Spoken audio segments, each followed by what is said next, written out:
वहीं उत्तर प्रदेश की बात करें तो यहां 3 सीटों पर हो रहे उपचुनाव के लिए आज मतदान हुआ। मैनपुरी, रामपुर और खतौली विधानसभा सीट जीतने के लिए बीजेपी और सपा में यहां सीधा मुकाबला देखा जा रहा है। इसी विषय को लेकर यूपी के डिप्टी सीएम केशव प्रसाद मौर्य से बंसल न्यूज ने खास बातचीत की है। चुनाव में सपा हार रही है, ऐसी बातें भी सामने आई हैं, लेकिन देखना होगा कि चुनाव के बाद जब नतीजे आते हैं तो किसकी किस्मत यहां पर चमकेगी। केशव प्रसाद मौर्य जी से और समझेंगे कि आखिर वो कैसे देखते हैं इन उपचुनाव को, क्योंकि समाजवादी पार्टी जहां एक तरफ इन सीटों को जीतना चाहती है, पूरी कोशिश कर रही है, वहीं बीजेपी की भी कोशिश है कि इन उपचुनाव में जो है जीत दर्ज की जाए। सर, आज उपचुनाव के लिए वोटिंग हो रही, कैसे देख रहे हैं आप 3 जगहों पर? नहीं, हम लोग मान रहे हैं कि निष्पक्ष चुनाव सपा की हार, भाजपा की जीत की गारंटी होती है। समाजवादी पार्टी खेमे में बेचैनी तो है ही, लेकिन ऐसा माहौल बनाने की कोशिश कर रहे हैं कि जनता जब चुनाव हरावे तो उसका आरोप प्रशासन पर, पुलिस पर लगा दो। जो सत्ता में रहते हुए उन लोगों ने किया है वो ऐसा भाजपा के बारे में समझते हैं।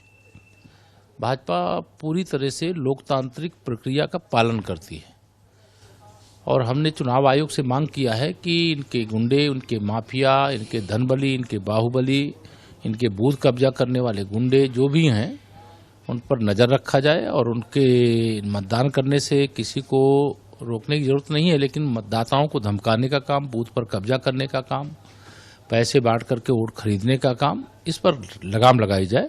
और चुनाव आयोग के पास हमारी पार्टी का प्रतिनिधिमंडल भी गया है और हम लोगों ने यही मांग की है और निष्पक्ष चुनाव होने पर मैनपुरी लोकसभा, रामपुर की विधानसभा और खतौली की विधानसभा तीनों भाजपा जीतेगी। कहीं न कहीं ये एक नाक का सवाल बन गई है मैनपुरी सीट, क्योंकि इसका संदेश बहुत बड़ा होगा। अगर बीजेपी जीतती है तो उसके फेवर में, या फिर समाजवादी पार्टी अगर उसको बरकरार रखती जीत को तो उसके फेवर में। इस चुनाव को कैसे देख रहे हैं, खासकर मैनपुरी को? हम चुनाव को चुनाव की तरह देखते हैं। भारतीय जनता पार्टी हर चुनाव को गंभीरता से लेती है, लड़ती है और जनता के आशीर्वाद से जीतती है।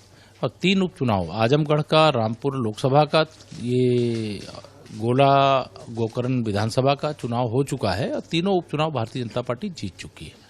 और यह तीनों चुनाव भी हमें पूरा विश्वास है, पार्टी का संगठन दिन रात परिश्रम किया है और जनता सुशासन चाहती है, भ्रष्टाचार मुक्त विकास चाहती है। गरीब की जो योजनाएं हैं गरीबों के लिए, वो गरीबों तक बिना भ्रष्टाचार के पहुंचे यह चाहती है और डबल इंजन सरकार यह काम कर रही है। ये तो उत्तर प्रदेश के डिप्टी सीएम केशव प्रसाद मौर्य जी, जिनका स्पष्ट तौर पर कहना है कि वहां पर बीजेपी जीतेगी, और क्योंकि बीजेपी हर चुनाव को बहुत गंभीरता से लेती है। साथ ही साथ सपा जो आरोप लगा रही है, उन आरोपों पर उन्होंने कहा कि ये जो है बहाने खोजते हैं, चूंकि इनको पता है कि चुनाव हार रहे हैं, इसलिए इस तरह के आरोप लगा रहे हैं। कैमरा पर्सन सत्येंद्र कुमार के साथ आलोक राय, बंसल न्यूज, लखनऊ।